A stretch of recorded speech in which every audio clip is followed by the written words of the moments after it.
할렐루야, 2024년 2월 14일 수요일 새벽 묵상입니다. 오늘 우리가 읽게 되는 말씀 민수기 13장에서 15장까지의 말씀, 여러분 기억하시고 말씀을 읽어나갈 수 있는 귀한 하루가 되길 바랍니다. 오늘 특별히 박선희 집사님 눈수술 있는 날입니다. 여러분 기억하시고 수술대에서 하나님의 역사하심과 또한 의사의 손길을 통해서 만지심, 그리고 잘 회복될 수 있도록 기도해 주시기 바랍니다. 자, 오늘 말씀은 민수기 13장에서 15장, 가나안을 정탐하도록 각 지파에서 한 사람씩 뽑아 보내는 이야기가 나오죠. 그중에 우리가 잘 아는 눈의 아들 여호수아가 있습니다. 또한 갈렙은 모세 앞에서 우리가 곧 올라가서 그 땅을 취하자, 능히 이기리라 라고 말을 하죠. 나머지는 부정적인 보고를 합니다. 거인들을 보고 우리는 스스로 보기에도 메뚜기 같으니 그들이 보기에도 그와 같을 것이다. 이런 부정적인 보고를 하죠. 그러면서 14장에서는 온 회중 이스라엘 자손들이 다 모세와 아론을 원망하며 왜 우리를 이곳으로 데려왔냐고, 애굽 땅에서 죽었거나 이 광야에서 죽었으면 좋았을 것을, 애굽으로 돌아가자라고 하는 이들의 소리가 시끌벅적했습니다. 그러면서 이들을 향해 하나님께서는 모세와 아론에게 말씀하죠. 그 말씀이 14장 33절 34절에 전달하기를, 너희의 자녀들은 너희 반역한 죄를 지고 너희 시체가 광야에서 소멸되기까지 40년을 광야에서 방황하는 자가 되리라. 너희는 그 땅을 정탐한 날 수인 40일의 하루를 1년으로 쳐서 그 40년간 너희의 죄악을 담당할지니 너희는 그제서야 내가 싫어하면 어떻게 되는지를 알리라. 이렇게 광야에서 방황하게 된 죄의 이야기를 우리가 보게 됩니다. 오늘은 발렌타인데이, 해피 발렌타인데이, 해피 한 시간도 가지셨으면 하지만 오늘은 제2의 수요일입니다. 예전에 보게 되면 이날 맨하탄에 나가면 이마이나 손등에 검정색 십자가를 그은 사람들을 제법 많이 본 경험이 있습니다.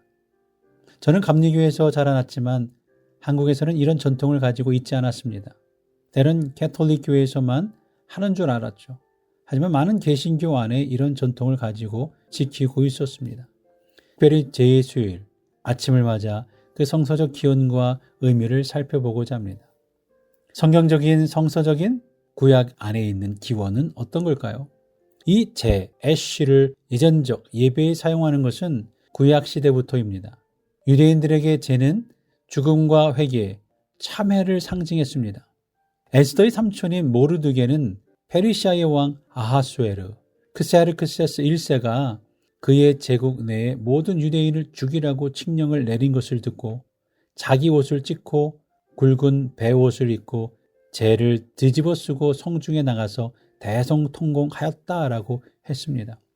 또한 욥도 친구들과의 논쟁 후에 하나님의 뜻을 알게 되고 이해하면서 티끌과 죄 가운데에서 회개를 하게 되었죠.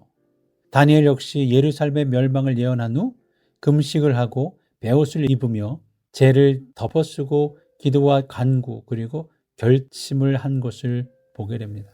물론 요나서에서도 요나가 니느웨 왕에게 회개를 요구하자 생각지 않게 니느웨 왕이 회개하면서 죄를 사용하는 것을, 죄 위에 앉는 것을 보게 되죠.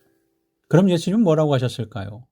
예수님도 구약 전통을 따라서 기적을 보고도 회개하지 않는 마을들을 향해 마태복음 11장 21절에 두로와 시돈에 이 능력을 행했다면 벌써 그들은 베옷을 입고 죄에 앉아 회개를 했을 것이다 라고 말씀을 하셨죠. 그러니까 신약이나 구약이나 신약에서도 죄는 회개와 참회를 상징하며 회개할 때 죄를 뒤집어 쓰거나 죄 위에 앉아 자신의 죄를 참회했습니다. 이런 죄를 회개하기 위해 죄를 사용하는 전통이 초대교회에 와서도 이어졌어요. 교부 터틀리안도 그의 책에서 회개하는 사람은 슬픔으로 몸을 가리고 굵은 배옷과 죄를 입어야 한다라고 명령을 했죠. 사제들은 고해성사를 하는 사람의 머리에 죄를 뿌렸다고도 합니다. 그럼에도 기록된 최초의 제2의 수요일은 8세기경입니다. 그래서 그런지 침례교회에서는 제2의 수요일은 물론 사순절을 지키지는 않습니다. 성경에 날과 절기가 나와 있지 않다고 하는 거죠. 이런 차이가 있는 것을 감리교회에서만 자란 저는 미국에서 공부를 하면서 알게 됐어요. 한국에서는 다른 교단과 교류할 일이 전혀 없었죠. 그러다 미국에 와서 서로 알아가고 지역교회 목사님들을 알아가고 배워가면서 이게 교단마다 차이가 있구나라는 것을 알게 되었어요. 하지만 이런 예절은 죄를 예배와 일상생활에서 죄에 대한 참회와 회개를 위한 것으로 사용하면서 교회 전통이 되었고요. 이를 근거한 것은 이미 구약 성경에서부터 존재해왔고 예수님의 가르침에도 나타났고 그래서 초대교회에서도 계속 사용해 왔습니다. 그래서 우리의 신앙에 도움이 되기 때문에 예배 가운데 집어넣었고 우리의 일상 중에 회개를 위한 신앙 묵상을 위해 필요하기에 지키라고 한 것입니다.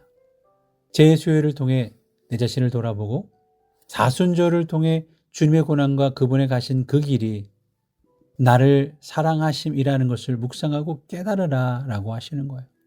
지금 이 시간을 통해 우리 모두는 유한한 인간임을 잊지 말고 또 기억해야 합니다. 구약시대부터 죄는 흙은 인간의 유한성을 상징했습니다. 창세기에서 하나님은 사람을 땅의 흙으로 빚으시고 창조하셨잖아요. 그리고 그 흙을 때론 죄를 먼지를 그 먼지는 인간이 죽을 때 몸은 결국 다시 흙으로 죄로 먼지로 돌아간다는 유한한 존재임을 의미하고 있는 겁니다. 이 시간을 통해서 내 자신이 어떤 존재인지 돌아보고 잘못을 뉘우치고 원상태로 돌아갈 것을 상징하기 위해 죄를 이마에 또는 손에 받는 거예요. 이를 통해 우리의 유한성과 인간성을 다시 한번 깨닫고 돌아보는 강한 예전적 방법이 되는 겁니다. 우리는 하나님의 선한 창조물입니다. 우리는 영원하지 않습니다. 이것을 깨닫고 우리의 현실을 깨달아야 합니다. 이 죄는 유한한 인간의 존재라는 것을 인간이 유한한 존재라는 사실을 깨닫게 해줄 뿐만 아니라 회개하는 외적인 표시입니다. 외적인 표시. 사순절의 첫 시간인 제의 수요일은 우리는 하나님께서 우리를 창조하신 선한 목적에 살 수 없는 죄인이라는 것을 죄를 이마에 받음으로써 회개하고 있다는 외적인 표시를 하는 것입니다. 웨슬리 목사님은 성례전을 내적인 은혜의 외적 표시라고 정의하셨어요. 성례전을 내적인 은혜의 외적인 표시, 은혜를 받는 보이는 표시다라는 거죠.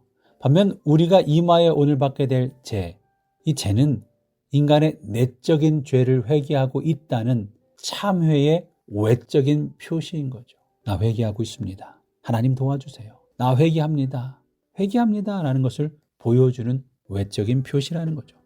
오늘 우리가 Faith UMC 교회와 함께 드리게 될 제2의 수요일 예배를 통해 우리의 죄를 회개하고 주님께 좀 더 가까이 가는 회개의 시간, 그래서 우리가 누구인지 기억하고 우리가 주님의 자녀 되기를 고백하며 부활절을 준비하는 귀한 시간이 될 수 있기를 바랍니다.